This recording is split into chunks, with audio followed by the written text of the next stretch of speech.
बिस्मिल्लाहिर्रहमानिर्रहीम। अस्सलाम वालेकुम नाज़रीन, फरवाज़ एनबी न्यूज़ के प्लेटफॉर्म से मैं आपका मेज़बान नवाज़ भुट्टो आपकी खिदमत में हाजिर। उम्मीद है कि आप जहां भी होंगे खुश होंगे और अल्लाह रब्बुल इज़्ज़त आपको अपने हिफ्ज़ व अमान में रखे। नाज़रीन, कल सुप्रीम कोर्ट में दो इंतहाई अहम पॉइंट्स उठाए गए और ये उठाए गए इमरान खान की तरफ से दाखिल नैब तरामीम के ख़िलाफ़ जो आइनी दरख्वास्त है उसकी समाअत के दौरान जो 3 रुकनी bench chief justice Umar Bandial की सरबराही में बना हुआ है उसकी समाअत के दौरान जो ऑब्जर्वेशंस या जजेस की तरफ से जो सवाल उठाए गए, इंतहाई अहम तरीन सवालात दो उठाए गए, लेकिन अफसोस की बात यह है कि उन पर किसी की तवज्जो नहीं गई। एक तो हम इस पर बात करेंगे और दूसरा है कि इमरान खान ने एक फिर नया शोशा छोड़ा है कि अब वो असेंबलियां तोड़ने का जो ऐलान है वो लिबर्टी चौक में एक बड़ा जलसा करेंगे और उस जलसे के दौरान इमरान खान जो है वो असेंबलियां तोड़ने का ऐलान करेंगे। अब कहते हैं ना होगा नौ मन तेल और ना राधा नाचेगी। इसके अलावा नाज़रीन, इंतहाई हैरानकुन और शर्मनाक किस्म की जो इंफॉर्मेशन मौसूल हो रही हैं वो ये हैं फॉरेन फंडिंग केस के हवाले से। तो फॉरेन फंडिंग केस ताख़ीर का शिकार क्यों हुआ और उसके पीछे किसका हाथ था, और हाल ही में जो 6 अरब रुपए की ज्वेलरी का जो मामला है पिंकी पीरनी की तरफ से, वो क्या है, इस पर भी हम बात करेंगे। और बात करेंगे कि सेनेट में एक इंतहाई अहम बिल जमा करवा दिया गया है, उस बिल की हकीकत क्या है, और पब्लिक अकाउंट्स कमेटी ने एक इंतहाई अहम तरीन मालूमात या इंतहाई अहम मामले पर जो रिकॉर्ड है वो तलब कर लिया है। तो नाज़रीन, इन इश्यूज़ पर हम बात करेंगे। तो आपसे इल्तमास है कि अगर आपको हमारा चैनल पसंद आए तो मेहरबानी करके उसको सब्सक्राइब करना मत भूलिएगा और बेल आइकन दबा दीजिएगा ताकि बर वक्त आप तक हमारी वीलॉग्स पहुंचती रहें।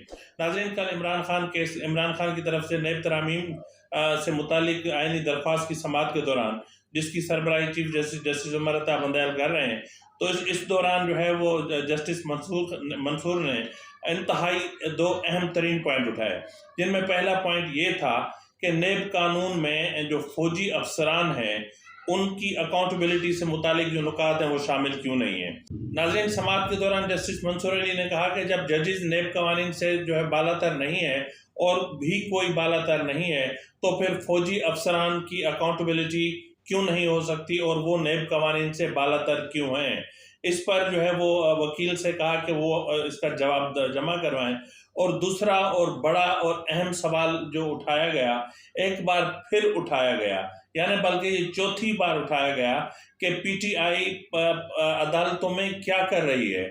जब उनको लोगों ने वोट दिए हैं और जब वो मुंतखब हो चुके हैं तो उनका काम अदालतों में नहीं है, पार्लियामेंट में जाना है। और एक पार्टी के सरबराह का ये कहना कि पार्लियामेंट की बजाय फैसले अदालतों पर होंगे, अपना सड़कों पर होंगे, ये इंतहाई तशवीशनाक है। नाज़रीन, पीटीआई को ये बार बार मौका फराहम किया जा रहा है, बार बार यह मौका इस्लामाबाद हाई कोर्ट की तरफ से भी दिया गया और 2 मरतबा सुप्रीम कोर्ट पहले भी इस मामले को उठा चुकी है और कल फिर उठाया गया, लेकिन पीटीआई पार्लियामेंट में वापस जाने के लिए तैयार नहीं है। मेरी नज़र में पीटीआई का पार्लियामेंट में वापस न जाना उनके अपने ही वोटर्स के एतमाद की तौहीन है।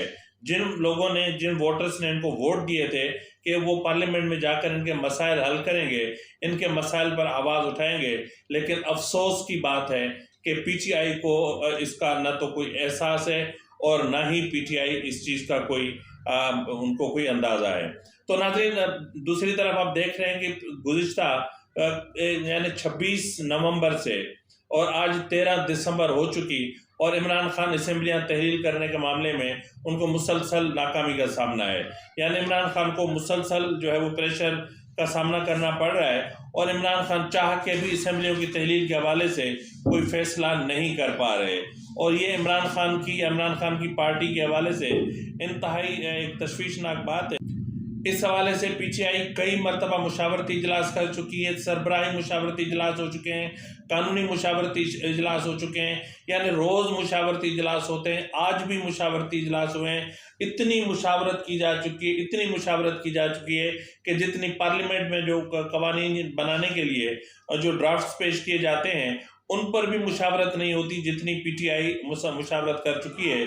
लेकिन इसके बावजूद जो नतीजा है वो सिफर से शुरू होकर सिफर पर ही ख़त्म होता है। और अब ये मामला जाकर पहुंचा है लिबर्टी चौक पर, और इमरान खान ने कहा है कि अब वो इस मामले को लिबर्टी चौक में एक बहुत बड़ा जलसा करेंगे और उस जलसे में असेंबलियों की तहलील की तारीख का ऐलान करेंगे। यानी ना होगा नौमन तेल, न राधा नाचेगी। तो राधा इसलिए भी नहीं नाचेगी कि इस वक्त असेंबलियां तहलील करवाना इमरान खान के अख्तियार में नहीं है, ना ही उसके बस में है, क्योंकि इस वक्त इमरान खान खुद मतलब एक दबाव का शिकार है। वो दबाव ये है कि आप पंजाब असेंबली तहलील नहीं कर सकते फिलहाल, और उसकी एक वजह भी बताई जा रही है। तो हम ये उनको ज़रूर कहा जा रहा है कि पहले मरहले में आप खैबर पख्तूनख्वा असेंबली तहलील करें। तो नाज़रीन, जो असल वजह है वो ये है कि एक मतलब लाहौर का मास्टर प्लान है जो पंजाब गवर्नमेंट के पास है, जिसको परवेज़ इलाही ने भी मंजूर करना है, और फिर पार्लियामेंट से भी उसकी मंजूरी लेनी है, काबीना से भी उसकी मंजूरी लेनी है। और इस जो है वो मास्टर प्लान के हवाले से इसमें बहुत अहम तरीन लोगों की बहुत ज़्यादा इन्वेस्टमेंट है। तो अगर ये मास्टर प्लान मंजूर नहीं होता तब तक इमरान खान एड़ी चोटी का जोर लगा के देख ले, असेंबलियाँ तहलील नहीं होगी। और आगे भी परवेज़ इलाही है, और परवेज़ इलाही आपको पता है कि उनको इमरान खान की दुखती रग मिल चुकी है, क्योंकि वो जो जिन्होंने इसमें इन्वेस्ट किया हुआ जो फाइनेंसर्स हैं वो इमरान खान से ताल्लुक़ रखते हैं। बहरहाल असेंबलियाँ तहलील होने का फैसला जिस तरह लॉन्ग मार्च लिबर्टी से शुरू हुआ था और फिर वो लॉन्ग मार्च लंगड़ा हो गया था, अब वो लंगड़ा लॉन्ग मार्च तो पिंडी में दफन हो गया। अब असेंबलियाँ तहलील करने की तारीख जो है वो अब लिबर्टी चौक पे दी जाएगी। इसके अलावा नाज़रीन, इंतहाई तशवीशनाक जो इन्फॉर्मेशन सामने आई है, अंसार अब्बासी साहब हैं, ज़ाहिर बहुत सीनियर सहाफ़ी हैं, बहुत मोतबर और बाखबर सहाफ़ी हैं। उन्होंने एक चीज़ का इंकशाफ किया है कि इमरान खान के खिलाफ जो फॉरेन फंडिंग केस था, जो 8 साल तक इल्तवा का शिकार रहा, उस इल्तवा के पीछे मिलिट्री इस्टेब्लिशमेंट का हाथ था, और आर्मी इस्टेब्लिशमेंट नहीं चाहती थी कि फॉरेन फंडिंग केस का फैसला हो और फॉरेन फंडिंग केस को देखा जाए। तहम कमेटियों पे कमेटियां बनती रहीं, तहकीकात पे तहकीकात होती रही, दस्तावेजात पे दस्तावेजात मंगवाए जाते रहे, लेकिन बदकिस्मती से 8 साल तक इस मामले को लटकाया गया। और बिलाखिर जब अपना जो आर्मी इस्टेब्लिशमेंट सियासत से अलग हुई, और जब जो इमरान खान के सामने यूं समझ लें कि इस्टेब्लिशमेंट ने सरेंडर किया और तौबा की कि अल्लाह की मतलब कसमें खा के कहा कि हम दोबारा हम सियासत नहीं करेंगे और दोबारा ऐसे बच्चों को जन्म नहीं देंगे जो कल को हमारे कांधों पर बैठकर हमारी पगड़ियां उतारे, तो इसके बाद इलेक्शन कमीशन आज़ाद हुआ। इसका मतलब अब ये होता है कि इलेक्शन कमीशन आज़ाद नहीं था, इलेक्शन कमीशन खुद मुख्तार नहीं था, इलेक्शन कमीशन अपने फैसले खुद करने के लिए उसके पास कोई अख्तियारात नहीं थे। इलेक्शन कमीशन बेबस, लाचार और इसी तरह लंगड़ा था जिस तरह इमरान खान लंगड़ा है। ताम इमरान जो है जिस तरह इस्टेब्लिशमेंट ने सियासत से अलहदगी अख्तियार की, तो जैसे इलेक्शन कमीशन को पर लग गए, इलेक्शन कमीशन को टांगे मिल गई, इलेक्शन कमीशन को दिमाग मिल गया, इलेक्शन कमीशन को अख्तियारात मिल गए और फैसला आपके सामने है। तो हम फैसला आने के बाद अगर कहीं कोताही हो रही है तो वो हुकूमत की तरफ से हो रही है, क्योंकि हुकूमत अपने फॉरेन फंडिंग केस में जो फैक्ट फाइंडिंग रिपोर्ट या जो जजमेंट सामने आ चुकी है इलीगल फॉरेन फंडिंग के हवाले से, उस पर किसी किस्म की संजीदगी जाहिर नहीं कर रही। अगर हुकूमत संजीदगी अख्तियार करती तो यकीनन इस पर एक डिक्लेरेशन सुप्रीम कोर्ट का साल होना था, वो नहीं हुआ है। तो हम जो क्रिमिनल प्रोसीडिंग है वो भी खुदा करके शुरू हुई है, अब देखना यह है कि उसका क्या होता है। इसके अलावा नाज़रीन, एक और ख़बर भी ब्रेक हुई है और जो कल से मुख्तलिफ जगहों पर सर्कुलेट हो रही है या अपना गर्दिश कर रही है, वो है 6 अरब रुपए की ज्वेलरी की। अभी 6 अरब रुपए की ज्वेलरी यानी सुना है कि किसी अरब मुल्क से मंगवाई गई थी, और ये इसमें जो हाथ है वो पिंकी पीरनी यानी सबका खातून अवल बुशरा बीबी का था। और न सिर्फ ये ज्वेलरी 6 अरब रुपए की अरब मुल्क से मंगवाई गई, बल्कि उसकी फिर यहाँ पाकिस्तान में यानी इस्लामाबाद में जो उसकी मालियत करवाई गई अपनी मर्जी के मुताबिक, वो 6 अरब रुपए की ज्वेलरी की 3 करोड़ रुपए उसकी मालियत का जो तखमीना लगवाया गया, और उस तखमीने के बाद फिर 1.5 करोड़ रुपए तोशाखाना में जमा करवाने के बाद वो 6 अरब रुपए की ज्वेलरी पता नहीं कहाँ थी, कहाँ से आई, कहाँ चली गई। ये इमरान खान बता सकता है, या तो पिंकी पीरनी बता सकती हैं, या फिर पिंकी पीरनी के या तो फिर पिंकी पीरनी के मोकलात या जिन्नात या जो भी हैं वो ही बता सकते हैं, इंसान के बताने की बात नहीं है। इससे मुतालिक नाज़रीन जो एक चीज़ है, यानी तोशा खाना से मुतालिक कि तोशा खाना से जिस तरह लूट मार हुई और सबसे ज़्यादा, सबसे बदतरीन, सबसे घिनौनी जो लूट मार की गई वो इमरान खान के 3.5 साल दौर में की गई, यानी तोशा खाना की सफाई की गई। यानी तोशा खाना जो एक म्यूज़ियम में तब्दील होना था वो अब महज एक खाली कमरा बन के रह गया है। और इस हवाले से पब्लिक अकाउंट्स कमेटी जिसकी सरबराह नूर आलम खान साहब कर रहे हैं, उन्होंने हुकूमत से इस वक्त तक जितने भी जो है वो फौजी सरबराहान हैं, वज़राए आज़म हैं या जजेस हैं, उनको कितने तहफ़ मिले, किस किस मुल्क से, क्या कौन कौन से तहफ़ मिले, किस किस तरह के तहफ़ मिले, उनकी मालियत क्या थी और उसका उन तहफ़ का इस वक्त स्टेटस क्या है, ये तमाम रिकॉर्ड तलब कर लिया गया है। और नाज़रीन हुकूमत से ये भी कहा गया है कि जो तोशा खाना का गुज़िश्ता 10 साल का record specially public accounts committee के सामने पेश किया जाए और एज सून एज पॉसिबल, तो इसमें मज़ीद ताख़ीर नहीं होगी। तो नाज़रीन अगर ये मामला उठाया जाता है पब्लिक अकाउंट्स कमेटी में और पब्लिक अकाउंट्स कमेटी इस मामले पे थोड़ी सी सीरियसनेस दिखा देती है, तो यकीन जानिए फिर वासिफ ज़रदारी हो, वो नवाज शरीफ हो, वो इफ्तिखार अपना यूसुफ रज़ा गिलानी हो, वो शायद खाकान अब्बासी हो, वो जनरल मुशर्रफ हो, वो ना अपना मतलब जो जितनी भी हुकूमतें गुजरी हैं, एक एक की हकीकत असलियत सामने आएगी। Chief of army staff Qamar Javed Bajwa हो, कोई भी हो, और जितने भी चीफ जस्टिस साहबान गुजर चुके हैं, उन्होंने कितने कितने तहफ़ मारे हैं, तोशा खाना पे किस तरह हाथ साफ किए हैं, सब खुल के सामने आ जाएगा। और यूं समझ लें कि एक ऐसा बड़ा पेंडोरा बॉक्स खुलेगा जो पाकिस्तान की तारीख का बहुत बड़ा पेंडोरा बॉक्स होगा। इसके अलावा नाज़रीन मैं आपको ये भी बताता चलूं कि सेनेट में एक बिल पेश कर दिया गया है।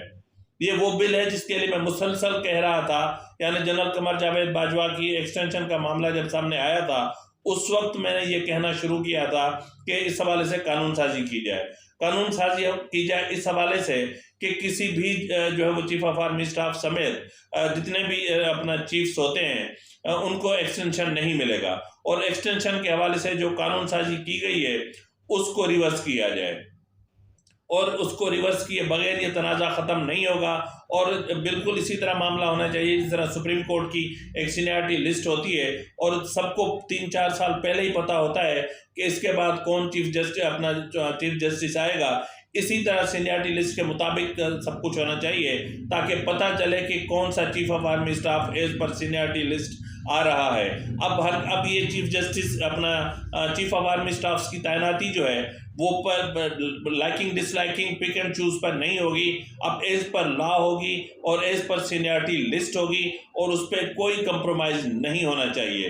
तो बहरहाल नाज़रीन सेनेट जमात इस्लामी के सेनेटर मुश्ताक अहमद साहब हैं, उन्होंने ये बिल पेश कर दिया है कि ये जो कानून साजी की गई थी जिस पर जो है वो जनरल का अपना कमर जावेद बाजवा को 3 साल का एक्सटेंशन दिया गया था और मजीद 3 साल का एक्सटेंशन देने की उनको ऑफर की जा रही थी, और न सिर्फ 3 साल बल्कि मजीद 3 साल देने की भी ऑफर इमरान खान की तरफ से की गई थी ताकि ये एक्सटेंशन और ये ऑफर्स का जो सिलसिला है ये ख़त्म किया जाए। और इस हवाले से जो जनरल बाजवा को जब 3 साल का एक्सटेंशन दिया गया था 2019 में, तो उसको रिवर्स किया जाए, यानी कोई एक्सटेंशन नहीं होगी, as per seniority list chief of army staff की तैनाती होगी। तो नाज़रीन ये इंतहाई अहम मामलात हैं जो आपके सामने रखने थे। जिस तरह पहले वाला मामला आपके सामने रखा था कि आखिर आर्मी जो है वो नेब के दायरा अख्तियार में क्यों नहीं आती, यानी आर्मी में जो करप्शन होती है वो कौन देखता है। अब जवाब ये आता है कि आर्मी का एक इंटरनल सिस्टम है। इंटरनल सिस्टम क्या है? जब अगर इंटरनल सिस्टम है तो फिर आर्मी इस वक्त जितने बिजनेस कर रही है, जितने कारोबार कर रही है, जिस तरह के धंधे हो रहे हैं, छावनियाँ जिस तरह कमर्शियल हो चुकी हैं, दिफाई ज़मीन जिस तरह कमर्शियल मकासद के लिए यूज़ हो रही है, जिस तरह करोड़ों अरबों रुपए कमाए जा रहे हैं, तो फिर यूं करें कि बजट में आप अपना 50% कट मार दें। अब क्योंकि आप एक तरफ से कमा रहे हैं तो इधर से थोड़ा सा रिलीफ दें ताकि वो पैसा आवाम के फलाह बहबूद पे खर्च हो, आवाम के बुनियादी जो मसाइल है कम से कम वो तो हल हो सकें। यहाँ मसला ये है कि पूरा पाकिस्तान बुनियादी मसाइल में घिरा हुआ है और वहाँ मोर देन 1 ट्रिलियन 1.7 ट्रिलियन है या 1.3 ट्रिलियन है, इतना सिर्फ दिफा पे खर्च होता है, और जो हमारे दिफाई इदारे वो कमा अलग रहे। जिस तरह मैंने कहा ना कि बाकी अब सिर्फ कराची तो देख लें, कराची देख लें आप, मतलब छावनियों के अंदर बाकायदा रेजिडेंशियल प्लाजे बन रहे हैं। यहाँ नालों की ज़मीन पर कब्जे करके और मतलब 3-3 टावर्स बनाए गए हैं। यहाँ अपना जो दिफाई मकासद के लिए जो ज़मीन हासिल की गई थी, वहाँ सिनेमा और पेट्रोल पंप और फास्ट फूड सेंटर्स कायम कर दिए गए हैं, यानी मैरिज हॉल्स कायम कर दिए गए हैं। हद है, यानी यहाँ पे शॉपिंग सेंटर्स, शॉपिंग मॉल कायम कर दिए गए हैं। अगर कोई तो इंतहा छोड़ी जाए, कोई तो हद छोड़ी जाए। जिस तरह कराची में पाकिस्तान रेंजर्स, पानी की सप्लाई पाकिस्तान रेंजर्स के पास है। अब मैं नहीं मुंह मेरा खुलवाएं कि कराची में रेंजर्स किस तरह धंधा कर रही है, किस तरह कारोबार कर रही है और कहां कहां कारोबार हो रहा है। मैं तो हैरान हूं कि नूरियाबाद से लेकर क्यामाड़ी तक जो हो रहा है, अल्लाह माफ करे। हालांकि रेंजर्स सिर्फ एक मखसूस मुद्दत के लिए आई थी, लेकिन रेंजर्स यहाँ पे परमानेंट होकर बैठ गई है। जब भी आप रेंजर्स को निकालने की बात करते हैं तो कराची में जराइम का रेट बढ़ जाता है, और यानी हुकूमत को पैगाम होता है कि हम नहीं हैं, तो फिर कराची में अमन अमान की सूरत हाल ख़राब होगी। तो बहरहाल ये एक अलग बहस है, इस पर फिर कभी बात करेंगे। तो इसी के साथ ही नाज़रीन, अपने मेज़बान नवाज़ भुट्टो को इजाज़त दीजिए। फ़ी अमानिल्लाह।